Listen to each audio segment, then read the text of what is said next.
ప్రార్థన పట్టికలో అక్కడ భక్తులు కనిపిస్తారు. ఆ మొదటి భక్తుని పేరు ఏంటంటే అగస్టిన్. ఆ వ్యక్తి దేవుని బిడ్డలారా భయంకరమైన డ్రగ్స్కు బానిసయ్యాడు, వ్యసనాలకు గురైపోయాడు, స్త్రీ వ్యామోహంలో పడిపోయాడు.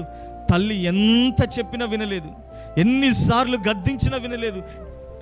ఒక్క మాట ఆమెకు అర్థమైంది, ఇవేవి నా కుమారుని మార్చలేవు. నా కన్నీళ్ళు దేవుని పాదాలు కడగలిగితే నా దేవుడే నా కుమారుని మార్చగలుగుతాడు. ఎప్పుడైతే ఆ తల్లి దేవుని కాళ్ళు పట్టుకొని బతిమిలాడడం ప్రారంభించిందో ఆయన హృదయం మారడం ఆరంభించగలిగిందండి. ఆయన ఇచ్చిన సాక్ష్యం ఏంటో తెలుసా?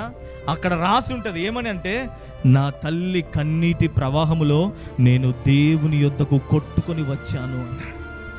అంత కన్నీరు కారిస్తే ఈరోజు ఇంత గొప్ప సేవ చేస్తున్నాను, ఇంత గొప్ప ప్రార్థన పరుడుగా నేను మారిపోయాను అని.